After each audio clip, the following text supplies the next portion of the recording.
আচ্ছা, আচ্ছা, হ্যাঁ। সো এইখানে আমরা থাকতাম, এই এলাকাতে। এটা আমাদের পাড়া ছিল, এবং এখন আমরা বাংলাদেশে থাকি। তো এই বাসাটা আমার ছিল, এই বাড়িটা। এবং কিন্তু 2012 সালে এই বাড়িটা আমি বিক্রি করে দেই। এবং আমি মিশনারি হতে চেয়েছিলাম, তাই আমি আমার চার্চের একটা বাসায় থাকতে শুরু করেছিলাম বিক্রি করে দিয়ে। এবং আমার বাসা ছাড়ার এক মাস পরে একটা খুব খারাপ ঘটনা ঘটেছিল। এবং এইটা হচ্ছে একটা কিন্তু আমি যেহেতু আমাদের প্রতিবেশীর সাথে আমাদের সম্পর্ক ছিল, এবং তাই তার কাছ থেকে আমরা চলে যাওয়ার পরও একটা যে ঘটনাটি ঘটেছিল তার সম্পর্কে জেনেছিলাম। আচ্ছা, এবং একটা 15 বছরের ছেলে। আচ্ছা, হ্যাঁ।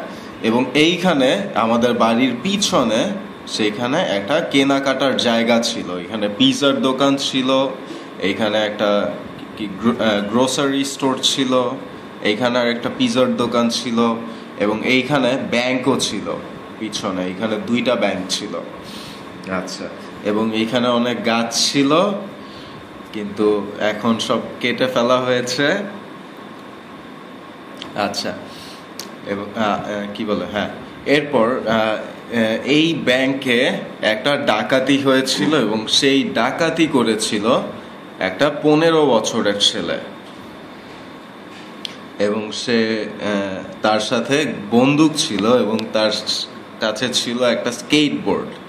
এবং সে এইখানে অনেক টাকা ডাকাতি করেছিল, এবং সে পিস্তল ব্যাংক অফিসারদের দিকে পিস্তল তাক করে বলেছিল যে আমাকে বিলিয়নিয়ার করে দাও, এবং আমার ব্যাগে $1 বিলিয়ন ভরে দাও। এবং পরে ব্যাংক অফিসাররা বলে, না, আপনার ব্যাগ এত বড় না, মেবি $10,000 দিতে পারবো। এবং সে $10,000 মনে হয় নিয়ে সে দৌড়াতে শুরু করেছিল, এবং সেই পিজার স্টোরের পাশে দিয়ে দৌড়াতে দৌড়াতে এই বনের ভিতর দিয়ে, এবং তখন আমার প্রতিবেশীর বাসাতে নক করেছিল। কিন্তু আমার প্রতিবেশী তখন বাচ্চাকে নিয়ে ব্যস্ত ছিল, তাই সে দরজা খুলতে পারেনি। এবং কিন্তু তারপর সে আবার দৌড়াতে শুরু করেছিল। তখন আমার প্রতিবেশী ছেলেটিকে দেখেছিল, এবং সে বলে, ও, আমি এই ছেলেকে চিনি, সে দৌড়াচ্ছে কেন? এরপর রাস্তায় নেমে সে স্কেটবোর্ড চালাতে শুরু করেছিল। এবং সে যখন এইখানে যায় তখন সে দেখে যে এইখানে পুলিশের গাড়ি। এবং তারপর সে ভয় পেয়ে, আমি অনেক ভয় পেয়েছি, পুলিশ আমাকে মেরে ফেলবে। তারপর সে এইখানে এসে আমাদের আরেক প্রতিবেশীর গ্যারেজে ঢুকলো, এবং গ্যারেজে ঢুকে তার গাড়ির নিচে পালিয়েছিল বা লুকিয়েছিল। হ্যাঁ, লুকিয়েছিল। সে হামাগুড়ি দিয়ে গাড়ির নিচে ঢুকে সেখানে লুকিয়েছিল। এবং সে যখন এইখান দিয়ে পালাচ্ছে তখন পুলিশ বলে, ও, এই তো এই ছেলেটাই, হ্যাঁ, এই যে স্কেটবোর্ড নিয়ে সে পালাচ্ছে। এবং তারা এরপর গাড়ি থামালো, এবং সে যখন লুকালো তার আবার গাড়ি ঘুরিয়ে এই বাসার সামনে আসলো, এবং তাকে বলল যে আপনার বাসার থেকে বের হয়ে যান, আপনার বাসায় চোর ঢুকেছে।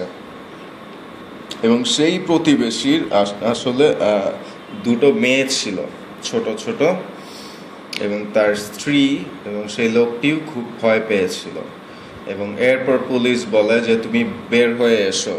হ্যাঁ, কিন্তু ছেলেটি অনেক ভয় পেয়ে গিয়েছিল, এবং সে খুবই ভীত ছিল।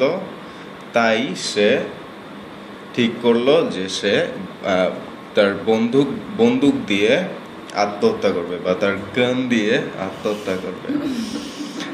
তারপর সে নিজের মাথায় নিজে গুলি করেছিল, এবং ছেলেটি মারা গিয়েছিল। এবং সেই বাড়ির মালিককে, সেই পুলিশের তদন্তর পরে সেই বাড়ির মালিককে তার গ্যারেজ পরিষ্কার করতে হয়েছিল সবকিছু।